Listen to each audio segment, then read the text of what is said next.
Hello दोस्तों, कैसे हो? आपका स्वागत है त्रिपाण स्टडी सेंटर में। आज जो हम करने जा रहे हैं क्लास 12 एनएस बोर्ड का जो है चैप्टर 18 ज्योग्राफी का। देखिए चैप्टर 18 ज्योग्राफी का जो है यानी भूगोल का जो है, जिसमें आज हम करेंगे नेचुरल डिजास्टर, यानी जो प्राकृतिक आपदाएं होती है उसके विषय में जो है हम विस्तार पूर्वक जानेंगे और सारे प्राकृतिक आपदाओं को यहाँ पर जो है विस्तार पूर्वक चर्चा करेंगे। ये टॉपिक जो रहेगा कई मानने में हर एक क्लास के बच्चों के लिए इंपॉर्टेंट रहेगा, चाहे वो यूपी बोर्ड के बच्चे हों, चाहे बिहार बोर्ड के हों, चाहे सीबीएसई के हों, चाहे एनआईएस बोर्ड के हों, चाहे जो बच्चे कॉम्पिटिशन की तैयारी कर रहे हैं उनके लिए भी ये काफ़ी महत्वपूर्ण रहेगा। और इसमें जो है हम नेचुरल डिजास्टर के बारे में हर एक पहलू पर जो है विस्तार पूर्वक चर्चा करेंगे और एनालाइज करेंगे और समझने की कोशिश करेंगे कि आखिर नेचुरल डिजास्टर का कारण क्या बनता है। लेकिन ये सब होने से पहले एक बात जो मैं हमेशा कहता हूँ, जिसको आपको सोचना भी चाहिए, विचार भी करना चाहिए और अमल भी करना चाहिए, वो ये है कि जब भी वीडियो देखिए पूरा देखिए, क्योंकि अधूरा जानकारी सदैव खतरनाक होता है। साथ में एक इंपॉर्टेंट बात ये भी रहता है, अगर आप पहली बार वीडियो देख रहे हो तो लाइक शेयर सब्सक्राइब करना मत भूलना, क्योंकि दोस्तों लाइक कीजिएगा तो बनाने वाले का मनोबल बढ़ता है, सब्सक्राइब कीजिएगा तो इससे ये होता है कि जब भी मैं कोई वीडियो डालूंगा उसका नोटिफिकेशन आपको समय रहते मिल जाएगा। और देखिए शेयर का मतलब ये होता है कि आपके थ्रू ना जाने किन बच्चों को हेल्प मिल जाए, ये आप भी नहीं जानोगे, इसलिए जो है आप शेयर जरूर करो, ठीक है। व्हाट्सएप स्टेटस पे भी लगाओ। दोस्तों एनएसएस सेंटर जो है कई मानने में बहुत से बच्चों के लिए हेल्पफुल है, चाहे वो 8th क्लास हो, 9th 10th 11th 12th हो, चाहे वो एनआईएस बोर्ड के बच्चे हों, ठीक है, चाहे बीए एमए के बच्चे हो, सभी क्लासों के लिए कुछ ना कुछ जो है त्रिपाण एनएसएस सेंटर में उपलब्ध है। तो इसलिए आपके लिए ज़रूरी है कि आप सब्सक्राइब करके इसको चैनल को जो है सेव कर लो, नहीं तो बाद में अगर रिसर्च करोगे तो शायद आपको ये चैनल प्राप्त ना हो। तो इसलिए सोचना नहीं, विचार नहीं करना है, सब्सक्राइब करके जो है अपने पास सेव करना है। दोस्तों ये तो बात था आपके लिए, लेकिन आप देखते हैं हमारा आज टॉपिक क्या है। The next topic here draft. Draft is important here. The tragedy was caused by draft effect by people slowly and vastly. These are different types of agronomy. It is about a painful to be see a domestic animal to die of hunger and thirst before one's open eyes. To send a beloved or members of the family in a search of the employment to far off the place in extremely unconvenient and exploitative condition. The reductions in the diet is reduced the already as manga as diet to be bonded and search of work and day, all day and long in the relieved the work and return rejected and empty handed in their night. And these are some of the hard standings and since for the draft is affected area of India. There is an important draft here. The next here, what is a draft? What is draft here? According to a meteorologist, the rainfall deficiency during a long period over a large area is called a draft. Sometimes is a Hindi language is a famous alcohol and anavaresti are also used for the draft. Is a drought can also occur when the ground water level is not within a reach of agricultural communities. There is a government also declare on the area affected by the drought if a more than 50% crop loss and happen in their area due to the meteorological condition. There is a important here. The next here, cases of drought. There is an important point here. The cases of drought. The major cases of drought in India is a scarcity of rain, but human have is interfered in their environmental process by their activities. People have filled up the natural resource like a ponds and the lakes. They have destroyed the vegetation cover. The vegetation cover impedes the flow of the rainwater and force it to be a percolate in this ground. The humans have dug lack of tube well and depleted their groundwater is a reserve. That is important, and their impact of drought. Drought is a causing of scarcities of food and water. Hungry and their thirsty people cry for help. People die of hunger and the malnutrition and pandemic. People are forced to immigrate from their area of residence, and crop fail due to scarcities of their water, and cattle because of flooded and water are not easily available. The next year, draft bronze area of India here. Study the map carefully. Give a below. There is a major region that lies up between to south Rajasthan and Tamil Nadu. It includes a best south Rajasthan and Tamil Nadu. It is included area of the best Madhya Pradesh and central Maharashtra, Andhra Pradesh and Karnataka. Due to deficiency is a monsoon, rainfall and environmental degradation. Rajasthan and Gujarat are generally affected by the drought. Out of 593 districts in India, 193 districts are severely drought prone. In 2003, most part of Rajasthan experienced a drought for the fourth consecutive year. There is an important point here.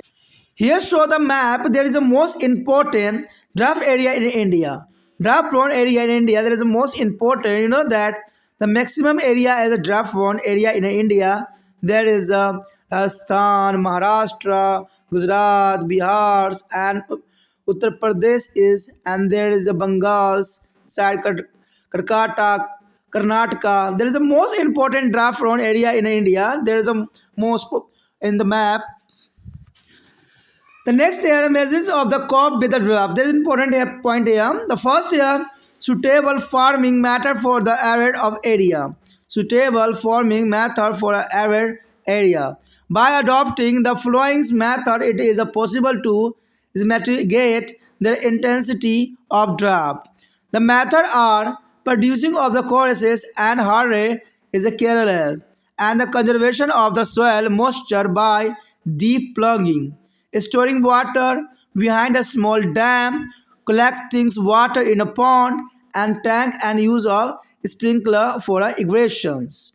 And next year, sowing drought resistance crop. Resistant crop here by the sowing is drought resistant crops is cotton, mangoes and pears, millet and the wheat, etc. The impact of the drought is could be mitigated to a content extent. And the next year, the rainwater harvesting. The rainwater harvesting is also important. Collection of the each and every drop of rain could help in a coping with the drought. The next point here, by the making of high bond around their field, adopting of trash, cultivation, plantings, and tree on the banks of field, the use of rainwater can be maximized. The water can also be conserved by channelling their irrigations canal with the moderators and bricks. The next point here, a small quantity of water can be irrigated is comparatively a large area by using a drip irrigation method. The next draft front area is program here. This program by Natri Pradhan in 1973. The objective of programs area as a following. There are first point is important to minimize their advice as impact of drought on the crop and domestic animal and productivity of land, water and human resource. This could be done by the integrated development by using appreciate technologies as it was done for the natural resource of Gujarat. And next year, by developing, conserving and suitably using their rainwater, the ecologically is a balance could be maintained for a large period. And the next year, to improve their economical and social condition of the section of society who do not have access to be resource and facilities. हमारा जो यहाँ point आया है अत्यंत महत्वपूर्ण, देखिए सूखा। कहते हैं सूखा भी भारत में एक बहुत बड़ी समस्या रही है। कहते हैं जहाँ बाढ़ से ग्रसित लोग होते हैं वहीं कई क्षेत्रों में जो है सूखे के चपेट में होता है और इससे जो है ना तो कृषि हो पाती है ना जनजीवन के लिए वहाँ पर कुछ तरह की सुविधाएं रह पाती है। तो सूखा भी जो है बहुत बड़ी समस्या है हमारे भारत में और इस सूखा के बारे में जो है हम जानने की कोशिश करेंगे कि किन क्षेत्रों में जो है सूखा का प्रभाव सबसे अधिक होता है और सूखा क्षेत्र होने से जो है किस तरह से हम इसकी मैनेजमेंट कर सकते हैं और यहाँ कैसे बचाया जा सकता है। तो इस सारी बातों पे यहाँ चर्चा जो होगी विस्तार पूर्वक होगी। आप इसी तरह त्रिपान संस्करण के साथ बने रहें, ठीक है।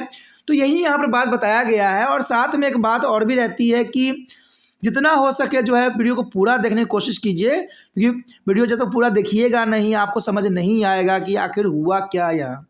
तो कहते हैं अधूरा जानकारी मत रखिए, क्योंकि अधूरा जानकारी सदैव खतरनाक होता है और ये बात को आपको एहसास भी होना चाहिए। चलिए, कहते हैं अच्छे बात अच्छा ही होता है, उसको हम गलत नहीं कह सकते। तो यहाँ पर हम जो बात करने जा रहे हैं सूखा के बारे में।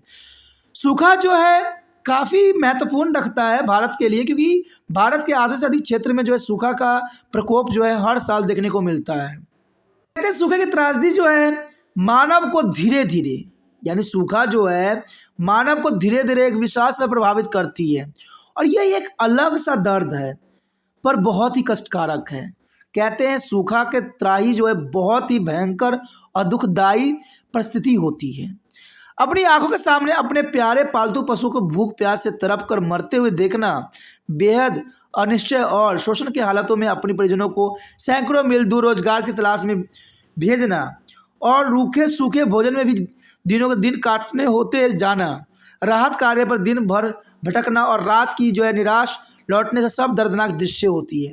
कहते हैं जो भूखा होते हैं उनको ही इसका एहसास होता है, ठीक है, क्योंकि कहते हैं सूखा होने से जो है कहते कोई फसल नहीं होती है, ना ही कोई कमाई का धंधा बनता है, कोई रूल रेगुलेशन नहीं बन पाती है और ये सूखा जो है बहुत ही कष्टदायक होता है। कहते हैं ऐसा दर्द कभी भी ना मिले किसी को जहाँ पर जो है उनके परिजन भूख प्यास से तड़प के मर जाते हों। कहते हैं यही बात जो है आपने देखा होगा, एक चैप्टर था डायरी ऑफ यंग गर्ल, यानी जो है आपका एनी फ्रैंक का स्टोरी था, जहाँ पर वो तो यहूदी वाली थी बात, वो तो कहते हैं मानव निर्मित कष्ट था, जहाँ पर हिटलर की नीतियों का वहाँ पर अनुसरण किया गया और सारे जेब्स जितने भी थे उनको जो यहूदियों को जो है एक बंद कर दिया गया। यहाँ पर हमारा अगला क्वेश्चन है सूखा क्या है। देखिए सूखा क्या है ये जानना आपके लिए बहुत जरूरी रहेगा। अगर हम देखें मौसम विज्ञानियों के शब्दों में काफ़ी लंबे समय तक एक विस्तृत प्रदेश में वर्षा की कमी होती है, यानी किसी प्रदेश में जो है वर्षा न होना। और कहते हैं सूखे के लिए अकाल और अनावृत जैसे शब्दों का प्रयोग भी किया जा सकता है। जब कृषक वर्ग के लिए जो है वहम जल उपलब्ध न हो सके तो भी सूखे की स्थिति होती है। कहते हैं मौसमी परिस्थितियों के कारण जो है किसी भी क्षेत्र विशेष की फसलें जो है 50% से भी ज़्यादा खराब हो जाता है और सरकार उस क्षेत्र को भूखा क्षेत्र घोषित कर देती है। तो इसी को ही कहा जाता है सूखा क्षेत्र, जहाँ पर जो है कुछ भी खाने को नहीं मिलता है, हर चीज़ जो है मौसम के मार की वजह से जो है काफ़ी कष्टदायक परिस्थिति में लोग पहुंच जाते हैं और सरकार जो है इसको सूखा घोषित कर देते हैं।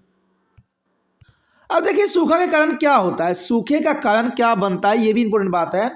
सूखे का एकमात्र कारण जो है वर्षा की कमी, लेकिन मानव ने प्राकृतिक के साथ छेड़छाड़ करके अपनी क्रियाकलापों को पर्यावरण का संतुलन बिगाड़ दिया है। और ये बात हमेशा त्रिपाणी सेंटर कहता है कि पर्यावरण को सुरक्षित नहीं कीजिएगा तो अपना जीवन भी सुरक्षित नहीं रहेगा। और यही कारण बनता है कि मानव ने जो है अपनी लाभ में अपने कहते हैं लाभ के लालच के अंधे होके जो है पर्यावरण के साथ छेड़छाड़ किया है और अपने क्रियाकलापों के कारण जो है पर्यावरण के संतुलन को बिगाड़ के रख दिया है। और लोगों ने जलाशय और तालाब झीलें जोहर को जो है पाट दिया है और वनस्पति का जो है आवरण नष्ट कर दिया है। तो वनस्पति का जो है आवरण नष्ट होना भी जो है सूखे का सबसे बड़ा कारण बनता है। वनस्पति के कारण जो है वर्षा का जल भूमि में रिश्ता रहता है, क्योंकि वनस्पति उसके प्रभाव को अवरुद्ध करती रहती है। मनुष्य के लाखों की संख्या में नलकूप लगाकर भूमि जल के भंडार को भी कम कर दिया है। आपने देखते भी होंगे अपने क्षेत्र में कहीं भी होता है लोग बोर करवा लेते हैं, कहीं भी होता है नल लगवा लेते हैं। अरे इतने सारे नल रहेंगे, इतने बोर करवाओगे तो कहते हैं धरती का जो ग्राउंड वाटर होती है वो भी तो ख़त्म हो जाएगा और एक ऐसा समय आएगा जब आपको पानी पीने के लिए भी जो है तरसना पड़ जाएगा। तो लोग जो है खुद ही अपने पैरों में जो है कुल्हाड़ी मारे जा रहे हैं और अपना जीवन को जो है नष्ट करते जा रहे हैं। अब देखिए जब सूखा पड़ेगा तो सूखा का जो है दुष्परिणाम भी देखने को मिलेगा, इसमें कोई दो राय नहीं है। सूखे के कारण जो है भोजन और पानी की कमी हो जाती है और सूखे प्यासे लोग जो है त्राही त्राही कर उठते हैं। भूखमरी, कुपोषण और महामारियों से अकाल मौत होने लग जाती है और जो है मजबूरन लोगों को अपना क्षेत्र छोड़कर पलायन करना पड़ जाता है। पानी कमी से जो है फसलें सूख जाती है, मवेशियाँ चारे पानी के अभाव में मरने लगते हैं और खेती करने वाले लोग का जो है रोजगार छीन जाती है। भोजन, पानी, हरे चारे और रोजगार की तलाश में लोग जो है गांव छोड़कर बच्चों के साथ बहुत दूर ही अनिश्चित यात्रा के लिए निकल पड़ते हैं। अब लोग भी क्या करें, कहते हैं जिस क्षेत्र में भूख पानी नहीं मिलेगा, कहते हैं खाना भोजन नहीं मिलेगा, पानी नहीं मिलेगा, तो उस क्षेत्र में रह के भी उनको कुछ हासिल होने वाला नहीं है। तो ये लोग जो होते हैं माइग्रेट कर जाते हैं, एक जगह से दूसरे जगह चले जाते हैं और वहाँ की जनसंख्या भी बढ़ जाती है। तो यही जो है कारण सबसे बड़ा बना है भारत में। कुछ क्षेत्र में आप देखिएगा जनसंख्या भी काफ़ी देखने को मिल जाता है। उसके पश्चात हमारे समक्ष देखिए भारत के सूखा प्रबंध क्षेत्र कौन कौन से हैं, इसके बारे में हम मानचित्र में भी अध्ययन करेंगे, क्योंकि मानचित्र में आपको पूरा क्लैरिटी आएगी तो बाद में करेंगे। पहले हम जान लेते हैं कि कौन कौन से हो सकते हैं। कहते हैं इन मानचित्र में सूखा प्रबंध क्षेत्रों की एक प्रमुख पट्टी जो है दक्षिण राजस्थान और तमिलनाडु के बीच में है, और इस पट्टी में जो है दक्षिण पश्चिमी राजस्थान, गुजरात, पश्चिमी मध्य प्रदेश, मध्यवर्ती महाराष्ट्र, आंध्र प्रदेश, कर्नाटक और तमिलनाडु को जो है विशेषता साथ दिखाया गया है। मानसूनी वर्षा की कमी और पर्यावरण हर्ष के कारण जो है राजस्थान और गुजरात प्रायः सूखे की चपेट में रहती है। और भारत के जो है 593 जिले जो है 2001 में से जो है 191 जिले भयंकर रूप से जो है सूखा प्रबंध क्षेत्र थे, और राजस्थान का अधिकांश क्षेत्र जो सन 2003 में चौथे वर्ष लगातार सूखे की चपेट में रहा।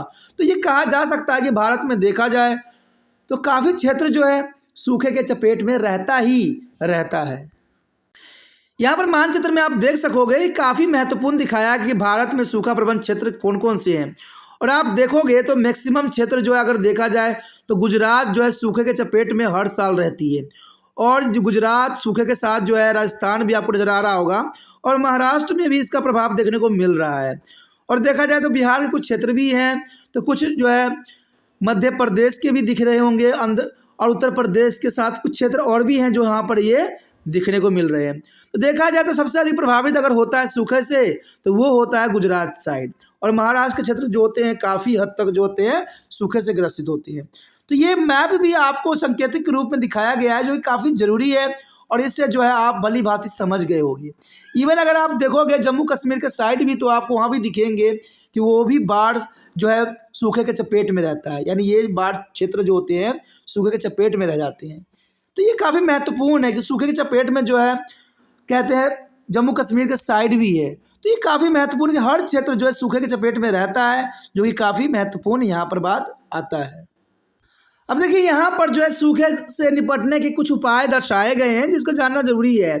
पहली पॉइंट तो यही दर्शाता है कि सूखे क्षेत्रों के अनुकूल कृषि पद्धतियाँ, यानी सूखे के क्षेत्रों के अनुकूल जो है हमें कृषि लगाने की आवश्यकता है कि जहाँ पर पानी कम मात्रा है वहाँ पर ऐसे फसल लगाएं जिसमें पानी की आवश्यकता कम पड़ती है। निम्नलिखित उपायों को अपनाते हुए सूखे की मार से कुछ हद तक बचा जा सकता है, और शुष्क प्रदेशों में जो है मोटे अनाज पैदा करके भी जो है गहरी जुताई करके जो है मिट्टी की नमी को जो है संयोजक छोटे छोटे बांधों की जो है पीछे पानी रोक कर जो है जोहारों में पानी एकत्र करके जो है फुहारा सिंचाई अपना कर सूखे से एक सीमा तक जो है निपटाया जा सकता है। तो ये जो है सूखे से निपटने के कुछ उपाय हैं और कुछ तरीके हैं जिसके बारे में हमें जानना चाहिए।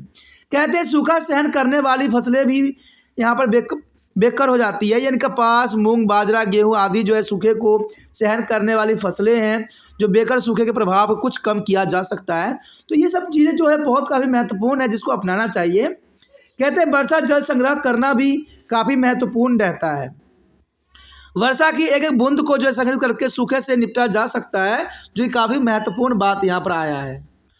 उसके पश्चात है खेतों की ऊंचाई जो है मोड़ बनाकर, सीढ़ीदार खेत बनाकर, खेतों के किनारों पर जो है पेड़ लगाकर वर्षा के पानी का अधिकतम उपयोग किया जा सकता है।